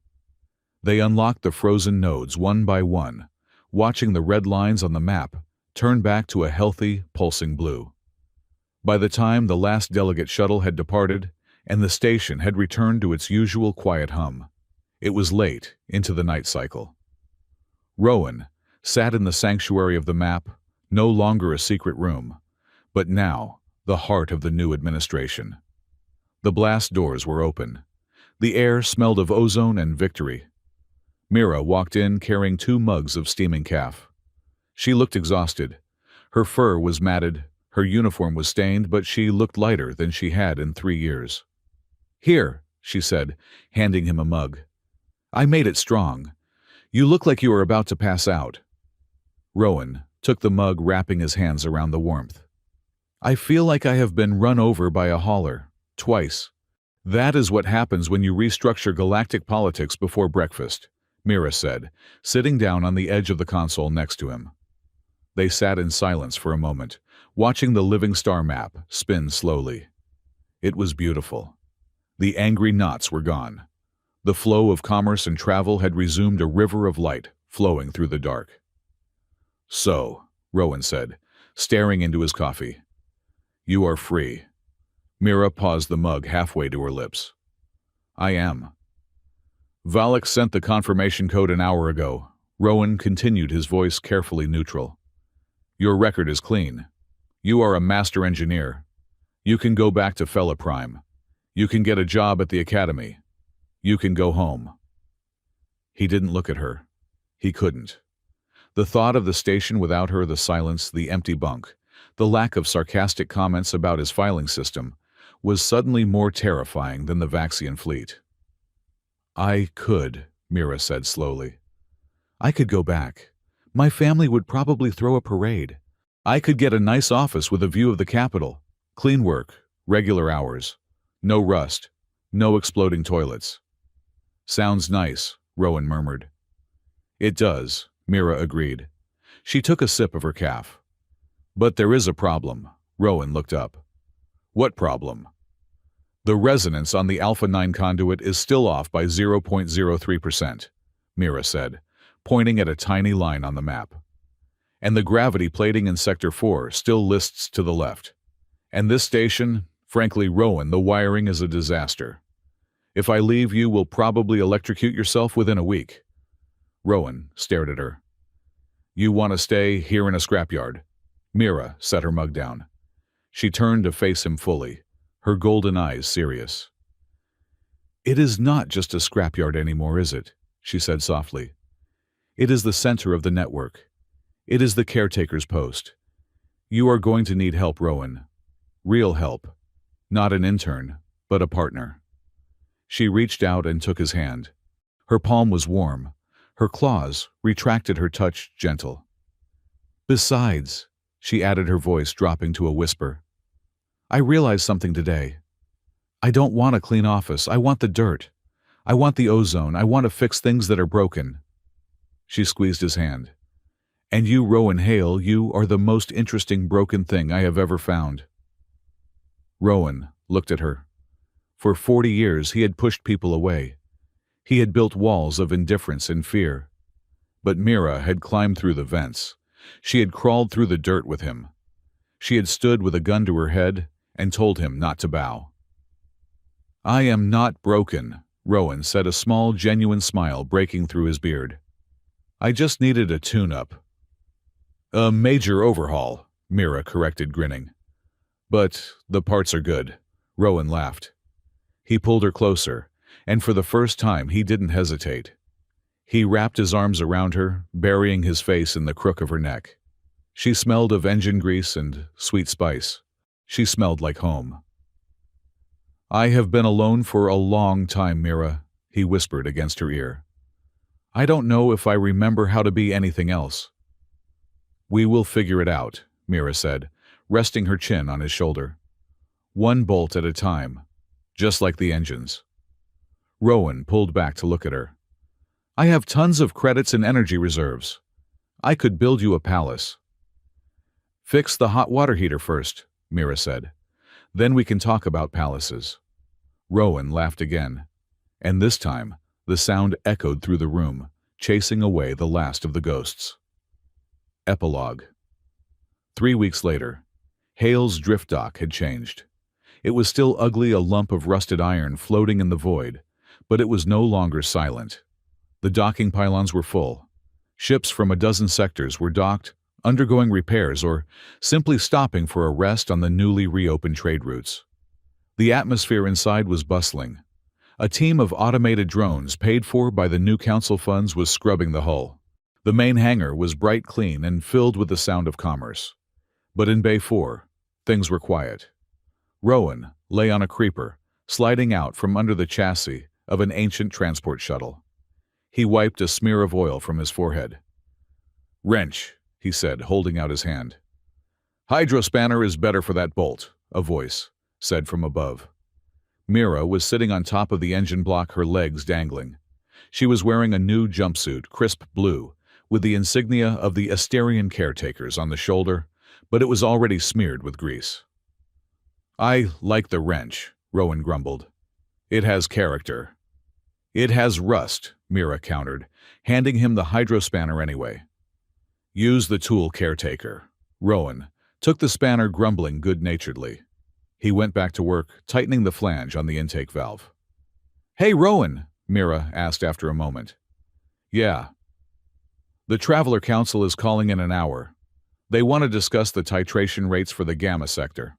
Tell them to wait, Rowan said, his voice echoing from under the ship. Tell them the caretaker is busy. Busy doing what? Rowan slid out from under the ship. He stood up, wiping his hands on a rag. He looked up at Mira, who was grinning down at him like the cat she was. Above them, through the reinforced glass of the hangar bay, the living star map projected a soft, ambient glow that filled the room with starlight. The universe was vast. It was complicated. It was full of politicians and greedy merchants and fragile ships.